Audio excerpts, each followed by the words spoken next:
السلام علیکم دوستو، کیا حال چال ہے؟ امید کرتا ہوں آپ سب خیریت سے ہوں گے۔ آج ہم حاضر ہیں ایک بہت ہی بلکہ دنیا کے سب سے عظیم جرنیل اور انڈیفیٹڈ اور سب سے عظیم لیڈر اور مائی ہاٹ فیورٹ عظیم جرنیل اور ون اینڈ اونلی جو اپنی زندگی میں 100 سے زیادہ جنگیں لڑا اور اس میں ایک جنگ بھی اس نے نہیں ہاری۔ ان کی زندگی کے جو چند اہم پہلو ہیں ان کا مطالعہ کریں گے اور ہم جانیں گے کہ وہ کس طرح عظیم تھے اور کیوں عظیم تھے اور ان کا نام آج دنیا میں کیوں روشن ہے۔ آئیے بغیر کسی تاخیر کے ہم اپنی ویڈیو شروع کرتے ہیں۔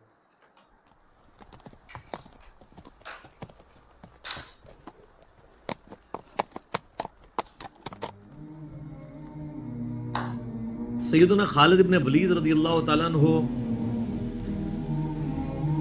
کو اللہ تعالیٰ نے مشرکین عرب سے اٹھا کے رومن اور پرشین امپائر کے اوپر دے مارا ہے۔ بڑی ایکسٹرا آرڈنری پرسنالٹی۔ نبی الاسلام کی اعلان نبوت کے بعد 19 سال تک کافر رہے ہیں۔ اس 19 سالوں میں موت بھی آ سکتی تھی لیکن اللہ نے زندہ رکھا ہے۔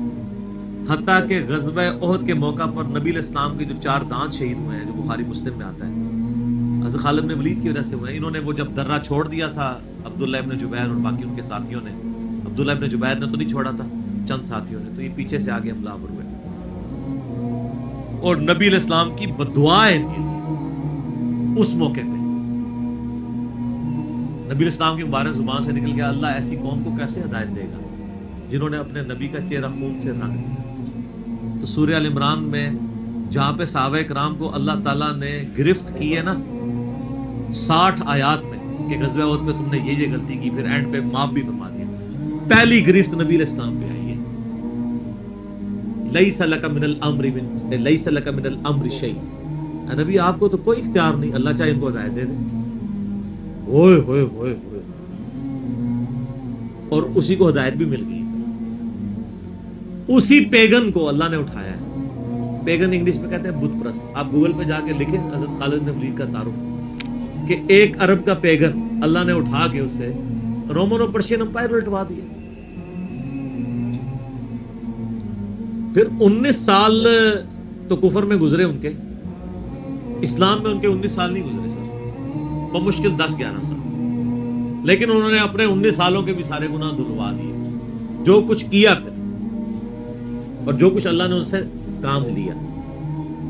یہ ایک الگ سے تلخ حقیقت ہے کہ سیدنا خالد بن ولید سے نبی علیہ السلام کے مبارک زمانے میں بھی اور بعد میں بھی بحیثیت انسان کچھ غلطیاں ہوئی ہیں، بخاری مسلم میں رپورٹ ہوئی ہیں، لیکن کسی شخص کی چند ایک غلطیوں سے اس کا پورا پلڑا ادھر کا ادھر نہیں ہو جاتا۔ اللہ بھی قیامت والے دن نیکیوں اور برائیوں کو تولے گا۔ نیکیاں زیادہ ہوں گی تو پھر اس کو یہ نہیں کہا جائے گا کہ یہ تو نے اتنی بڑی برائی کیوں کی تھی، پھر وہ پاس ہو چکا ہے، چاہے کسی ایک سوال میں اس کے 0 نمبر بھی آئے ہوئے، پاس ہو چکا تو اس کا تانا بھی نہیں دیا جائے گا، نیور۔ تو 2-4 واقعات کو لے کے اس طریقے سے کسی بندے پہ چڑھائی کرنا یہ بالکل زیادتی والی بات ہے۔ سیدنا خالد بن ولید سیف اللہ ہے، اس میں کوئی شک نہیں ہے۔ صحیح بخاری میں جو یہ حدیث کہتے ہیں نا، یہ حدیث بڑی مشہور ہے۔ غزوہ موتا کے موقع پر آپ کو پتہ ہے نبی علیہ السلام نے رومن امپائر کی طرف اپنا ایک ایلچی روانہ کیا تھا، خط بھیج کے اس ایلچی کو قتل کر دیا گیا تھا، اور اس وقت ایلچی کا قتل اعلان جنگ ہوتا تھا۔ تو نبی علیہ السلام نے ایک لشکر روانہ کیا زید بن حارثہ کی قیادت میں، نبی علیہ السلام کے منہ والا بیٹا جس کا نام قرآن میں، واحد صحابی جس کا نام قرآن میں زید۔ لیکن ساتھ ہی آپ نے فرمایا، صحیح بخاری میں الفاظ ہیں کہ اگر زید فوت ہو جائے، مسند احمد میں ڈیٹیل موجود ہے انہی الفاظ کے ساتھ، کہ زید فوت ہو جائے تو جعفر کو اپنا امیر بنا لینا، جعفر فوت ہو جائے شہید ہو جائے تو پھر عبداللہ بن رواحہ کو بنا لینا، اگر وہ بھی شہید ہو جائے پھر تو اپنی مرضی سے کسی کو امیر چن لینا۔ یہ مسند احمد میں ہے۔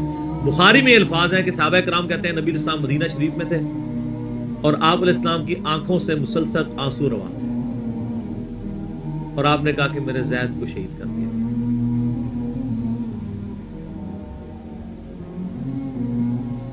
اب مسلمانوں کا پرچم جعفر نے تھام لیا. جعفر بھی حضور کے لاڈلے سے، آپ کو پتہ ہے، جعفر طیار، حضرت علی کے بھائی، جن کے بارے میں بخاری میں آتا ہے کہ ان کے 2 بازو کٹ گئے تھے، تو آپ علیہ السلام فرمایا میں نے اسے جنت میں اڑتے ہوئے دیکھا، اللہ نے اس کو 2 پر دے دیے.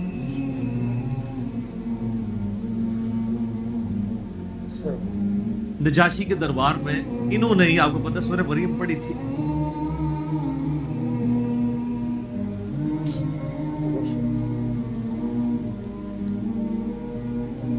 پھر آپ نے فرمایا کہ جعفر کو شہید کر دیا گیا. اب عبداللہ ابن رواحہ نے پرچم تھام لیا. پھر آپ نے فرمایا اسے بھی شہید کر دیا گیا. پھر آپ نے فرمایا اب اللہ کی تلواروں میں سے ایک تلوار کو مسلمانوں نے اپنا امیر چن لیا، اور میں اللہ سے امید کرتا ہوں اللہ تعالیٰ اس کے ہاتھ پہ فتح دے، اور فتح ہو بھی گئی. یہ بخاری کی جو حدیث ہے نا، اس کے اوپر امام بخاری نے باب باندھا ہے مناقب خالد ابن ولید. حالانکہ اس میں خالد ابن ولید کا نام نہیں تھا، لیکن اس حدیث کے اوپر باب کیا باندھا؟ خالد ابن ولید، کیونکہ وہ سیف اللہ وہ تھے. سیوف من سیوف اللہ، اللہ کی تلواروں میں سے ایک تلوار کے ہاتھ میں جھنڈا آ گیا، اللہ تعالیٰ فتح دے گا، فتح ہو گئی. اس کے 3-4 طریقے بخاری میں، باقی طریق کے اندر نا خالد ابن ولید کا نام بھی موجود ہے کہ خالد ابن ولید کے ہاتھ میں اب پرچم آ گیا، اللہ نے فتح دے دی. اچھا، اور وہ فتح یہ ہوئی کہ بہت بڑا لشکر سامنے سے آ گیا تھا. حضرت خالد بن ولید اپنے لشکر کو بچا کے واپس لے آئے. ایک غزوہ موتا تھا، اور صحیح بخاری میں آتا ہے کہ 9 تلواریں حضرت خالد کے ہاتھ میں ٹوٹی تھیں اس دن. 9 تلواریں اس جنگ کے اندر. واپس آ گئے. پھر بعد میں خیر وہ ایک رومن امپائر والا پھر یرموک پہ جا کے کنکلوژن ہوئی نا. یہاں پہ بخاری میں الفاظ ایک طریق میں خالد بن ولید ہیں، دوسری میں سیف اللہ، اور امام بخاری نے باب بھی باندھ دیا تو سیف اللہ ثابت ہو گیا. اسی حدیث کا جو طریق مسند احمد میں ہے، اس میں الفاظ ہیں اللہ کی تلواروں میں سے ایک تلوار خالد ابن ولید. جامعہ ترمذی میں ایک حدیث صحیح سند کے ساتھ ہے کہ نبی الاسلام کے سامنے سے حضرت خالد ابن ولید گزرے تو آپ نے فرمایا کہ خالد بن ولید کتنا نیک بندہ ہے اللہ کا، اللہ کی تلواروں میں سے ایک تلوار ہے. آپ دیکھیں جس شخص کے لیے نبی الاسلام کی مبارک زبان سے بددعا نکلی، اسی مبارک زبان سے ان کو اللہ کی تلوار کا قرار دے دیا گیا. ذالک فضل اللہ یؤتی من یشاء، یہ اللہ کی بے نیازی ہے. آپ تو کسی ایسے شخص کو معاف بھی نہ کرتے جس کی وجہ سے نبی کے 4 دانت شہید ہوئے. اللہ دیکھیں کیسے کیسے مجرمین کو معاف کر کے کس ایپیکس پہ فائز کر دیتا ہے، بندے نہیں معاف کرتے. اس طریقے سے صحیح بخاری میں حدیث ہے، حضرت عبداللہ ابن عباس کہتے ہیں کہ مجھ سے سیف اللہ خالد ابن ولید نے خود یہ حدیث بیان کی. تو بخاری میں خود سیف اللہ لقب عبداللہ ابن عباس نے، کہ ایک دن حضرت خالد ابن ولید نبی علیہ السلام کی بیوی سیدہ میمونہ جو کہ میری خالہ بھی ہیں حضرت عبداللہ ابن عباس، ان کے ہاں نبی علیہ السلام کے پاس بیٹھے ہوئے تھے، تو انہوں نے بھونی ہوئی دب لا کے رکھی. عربی میں دب کہتے ہیں، دال با دب، اردو میں ہم اسے وہ گو، ویسے گو کا لفظ اپروپریٹ نہیں ہے، سانڈا لفظ ہے اصل میں، چھپکلی سے تھوڑی سی بڑی ہوتی ہے، حلال ہے کیونکہ یہ سبزی خور ہے. ہاں یہ سبزی خور ہے، عربی بڑے شوق سے کھاتے ہیں. یہ گو دب کہتے ہیں. آپ یوٹیوب پہ بھی دب لکھیں نا تو پوری عربیوں کی ویڈیوز کھل جائیں گی. دب لا کے رکھی گئی بھنی ہوئی. تو حضرت خالد بن ولید کہتے ہیں میں بڑے شوق سے کھانا شروع کیا اور حضور مجھے بڑے دیکھ رہے تھے ایسے، وہ اتنے ذوق و شوق سے کھا رہے تھے. تو میں نے کہا یا رسول اللہ آپ بھی؟ تو آپ فرمایا کہ میرے علاقے کی غذا نہیں ہے، میں نہیں کھاتا، یعنی حرام. ان کا یا رسول اللہ کیا حرام ہے؟ آپ فرمایا حرام نہیں ہے، مجھے پسند نہیں ہے. اس سے یہ بھی بات پتہ چلی کہ اگر کسی کو کوئی رزق پسند نہ ہو تو اس میں کوئی گناہ اور عیب والی بات نہیں ہے. یہاں تو کہتے ہیں جس کو کدو پسند نہیں ہے اس کی گردن اتار دو. کہنا نہ قاضی ابو یوسف کی طرف ایک جھوٹا واقعہ مشہور کیا ہوا ہے. وہ اللہ نے یعنی اتنی چیزیں اس لیے بنائی ہیں نا، کسی کو ایک چیز پسند ہوگی کسی کو دوسری، تو اس میں بھی سیف اللہ کے الفاظ ہیں. اس کے علاوہ صحیح مسلم میں ایک حدیث ہے، آپ کو پتا ہے ذوالخویسرہ التمیمی نجدی خبیث جس نے کہا تھا اے محمد اللہ سے ڈر اور انصاف کر. بخاری مسلم دونوں میں آتا ہے. تو آپ فرمایا اگر میں انصاف کرنے والا نہیں تو کون ہے؟ تو وہاں پہ الفاظ ہیں مسلم شریف میں، یہ بخاری میں بھی حدیث ہے، مسلم کے الفاظ ہیں کہ حضرت عمر فاروق رضی اللہ عنہ کا یا رسول اللہ اجازت دیں میں اس منافق کی گردن اڑا دوں. اور وہاں پہ الفاظ ہے پھر سیف اللہ خالد کھڑے ہوئے، وہاں بھی لفظ ہے سیف اللہ. انہوں نے کہا یا رسول اللہ اجازت دیں. آپ فرمایا چھوڑ دو, لوگ کہیں گے یہ اپنے ساتھیوں کو مرواتا ہے. کوئی کلمہ گو تو تھا نا وہ, اس کی نسل سے بھی لوگ پیدا ہوں گے, ان کے خلاف قتال کرنے والے مخلوق کے بہترین لوگ ہوں گے. اور ابو سعید خدری کہتے ہیں کہ وہ حضرت علی کے زمانے میں جب یہ ظاہر ہوئے تو حضرت علی کے ساتھ مل کے ہم نے ان خوارج کے خلاف قتال کیا تھا. تو یہ مسلم میں بھی سیف اللہ کے الفاظ موجود ہیں. باقی حضرت خالد بن ولید رضی اللہ تعالیٰ عنہ کی پرسنالٹی یعنی بڑی ایکسٹرا آرڈنری ہے. آپ دیکھیں کہ آلموسٹ ان کی جو عمر مبارک ہے وہ بلو 45 تھی جب وہ فوت ہوئے حضرت عمر کے دور کے اندر. حضرت ابوبکر صدیق کے دور کے اندر وہ آرمی چیف تھے. وہ سر عمر سیریز پھر دیکھیں تو آپ کو پتہ چلے. انہوں نے ایک ایک چیز فلمائی ہے. مسلمہ کذاب کے خلاف قتال میں کون لیڈ کر رہا تھا؟ خالد بن ولید. جتنے عرب کے قبائل مرتد ہوئے ہیں ان کے خلاف حضرت خالد بن ولید کو بھیجا. اور اس کے بعد پرشین امپائر کا جب جہاد شروع ہوا ہے تو شروع کی ساری مہمات میں حضرت خالد بن ولید تھے. تو کرتے کرتے اس دوران کچھ واقعات رپورٹ ہوتے تھے ایسے. حضرت ابوبکر صدیق سے حضرت عمر مخالفت کرتے تھے. وہ کہتے تھے یہ اپنی طرف سے کچھ ڈیسیژن کر لیتا ہے, اس کو چاہیے کہ امیر کی اطاعت کرے. تو حضرت ابوبکر صدیق کہتے تھے کہ اگر وہ میرے حکم کا انتظار کرے گا تو 1 مہینہ تو خط پہنچنے میں لگے گا, ایک جانے میں, اس وقت تک اس کے ہاتھ سے موقع ہی نکل جائے. تو میں نے اسے اختیار دیا ہوا ہے. کوئی موبائل فون یا کوئی اس وقت واٹس ایپ تو ہے نہیں تھا. لیکن حضرت عمر ذرا ڈسپلن کے بہت سخت تھے. وہ کہتے تھے اس طرح ان کو خود ڈیسیژن نہیں لینا چاہیے, کیونکہ اس میں 1-2 مسئلے ان سے مس ہینڈل بھی ہو گئے تھے. تو جب اتنے بندہ کام کر رہا ہوتا ہے 1-2 مسئلے تو مس ہینڈل ہو جاتے ہیں. ہم سمجھتے ہیں مس ہینڈل ہونے کا مطلب ہے 0 سے ملٹیپلائی. ایک طبقہ یہ سمجھتا ہے, دوسرا کہتا نہیں کہ چونکہ اس کی شان بہت ہے لہذا مس ہینڈل ہو نہیں سکتا. یہ دونوں ایکسٹریم ہیں. وہ پیغمبر ہی ہے جس کو اللہ تعالی نے رول ماڈل بنایا ہے, وہی بیلنس ہے. تو پھر جنگ یرموک کا موقع جب آیا, رومن امپائر کے خلاف فیصلہ کن جنگ تھی جو, تو عین میدان جنگ میں حضرت ابوبکر صدیق فوت ہو گئے. حضرت عمر نے پہلا ڈیسیژن یہ کیا کہ خالد بن ولید کو آرمی چیف کے عہدے سے معزول.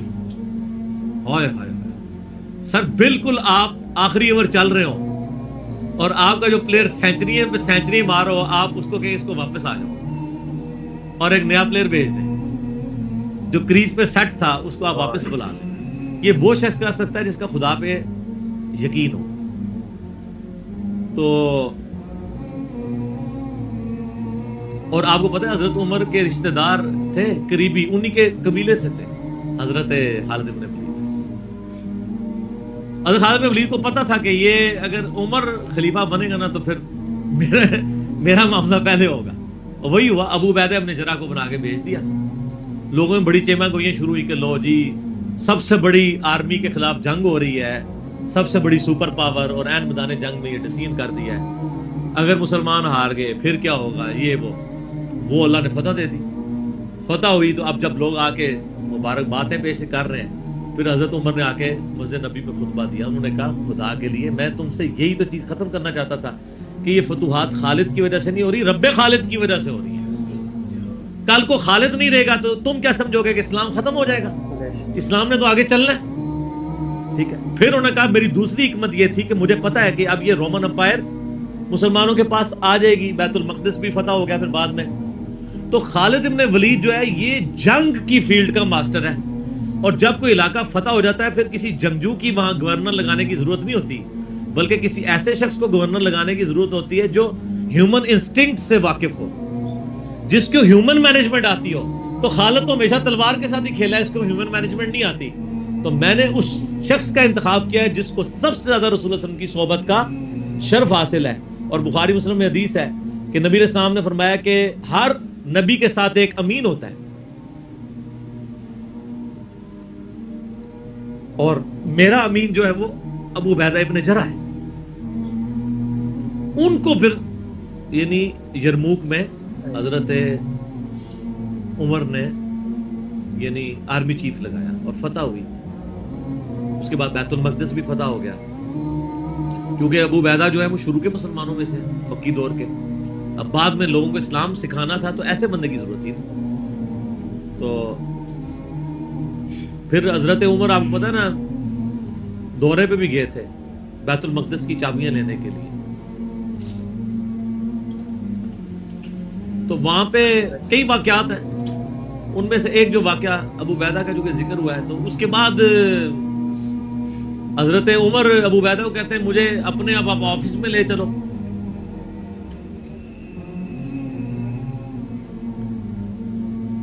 دنیا کی سب سے بڑی سپر پاور فتح کی ہو جس بندے نے, آپ سمجھیں کہ ایک بندے نے امریکہ فتح کیا ہے, کسی جنرل نے, واشنگٹن ڈی سی میں اس کا آفس تو ہونا چاہیے.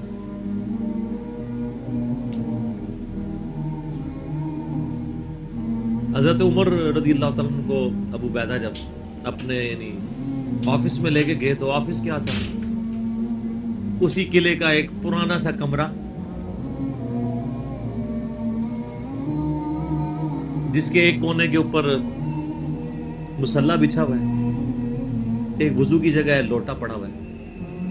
یہ کل کائنات ہے اس آفس کی جو سب سے بڑی سپر پاور کو جس بندے نے گرایا, ابو عبیدہ ابن جراح نے. حضرت عمر رضی اللہ تعالیٰ عنہ کی آنکھوں میں آنسو آ گئے. انہوں نے فرمایا کہ دنیا نے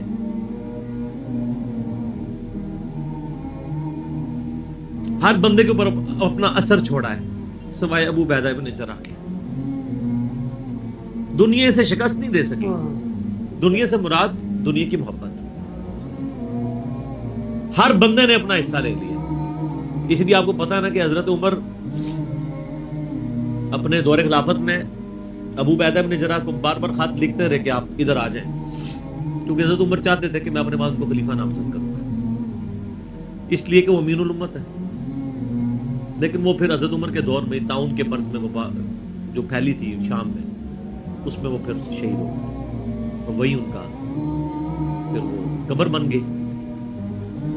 سر میرا سوال ہے کہ طاعون کا مرض آپ کو پتا ہے کہ کیا تھا؟ جسم پہ پورے پھوڑے نکلتے تھے کینسر کے. تو کیا حضرت ابو عبیدہ ابن جراح ناکام گئے دنیا سے؟ کہتا ہے جی کوئی بندہ مرا تھا, بڑا نورانی چہرہ تھا, یہ تھا وہ تھا. ہر بندے نے اپنے بنائے ہوئے. ایک بندہ پھوڑوں کی تکلیف سے مرا ہے, بخاری مسلم کی حدیث ہے, جو طاعون کے مرض میں مرا وہ شہید ہے. تو وہ مرے تو بستر مرگ پہ ہے لیکن شہید ہے. اور دوسری طرف خالد بن ولید آپ دیکھ لیں, سینکڑوں جنگوں میں حصہ لیا انہوں نے, کسی ایک جنگ میں شکست نہیں کھائی. حتیٰ کہ جو کافروں کی طرف سے بھی غزوہ احد لڑی ہے اس میں بھی ان کو شکست نہیں ہوئی. جسم پہ حضرت خالد بن ولید کہا کرتے تھے میرے جسم کا کوئی حصہ نہیں جس پہ برچھی یا نیزے یا تلوار کا نشان نہ ہو. ظاہر ہے اتنی جنگوں میں زخم لگ جاتے ہیں, لیکن میں بھی آج ایک بوڑھے اونٹ کی طرح بستر مرگ پہ مر رہا ہوں. میں نے سینکڑوں جنگوں میں اپنی موت کو تلاش کی ہے لیکن موت نہیں آئی. اس کا مطلب ہے موت جو ہے وہ اس پہ ڈیپینڈنٹ نہیں ہے کہ آپ میدان جنگ میں گئے ہوئے. ان کو موت میدان جنگ میں اس لیے نہیں آنی تھی کہ وہ اللہ کی تلوار تھے. اللہ کی تلوار تو نہیں ٹوٹ سکتی تھی. تو ان کا آج میں بھی بوڑھے اونٹ کی طرح بستر مرگ پہ مر رہا ہوں. صرف میں تمہیں یہ بتانا چاہ رہا ہوں کہ موت کا میدان جنگ سے کوئی تعلق نہیں. ویسے تو مسلم شریف میں حدیث ہے جو شخص شہادت کی تمنا کے ساتھ اپنے بسترے پہ بھی مرا اللہ تعالیٰ اسے شہید ہونے کا ثواب دے دے گا.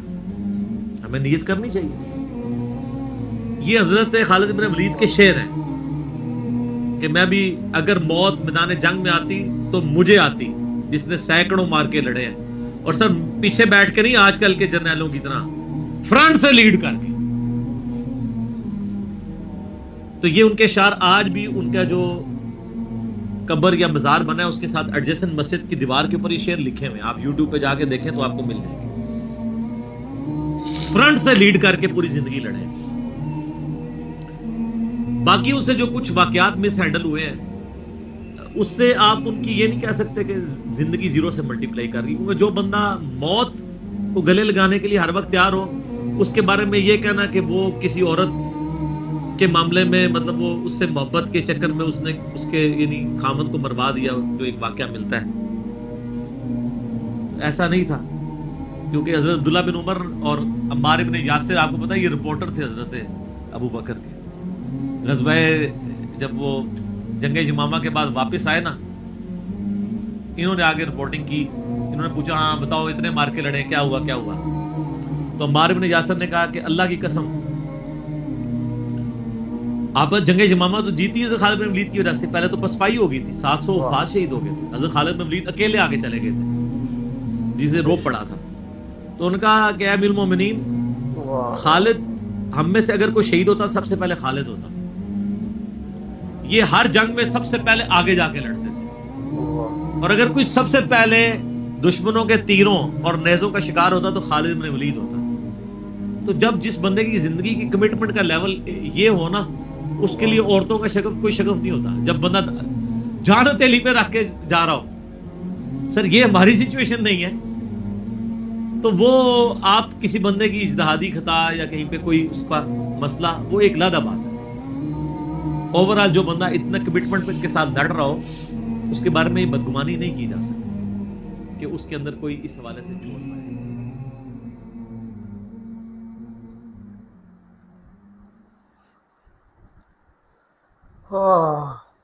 تو دیکھا آپ نے میرے فیورٹ اور دین اسلام کے مجاہد، اصلی مجاہد اور اللہ پاک کی تلوار، اسلام کا سب سے بڑا جرنیل،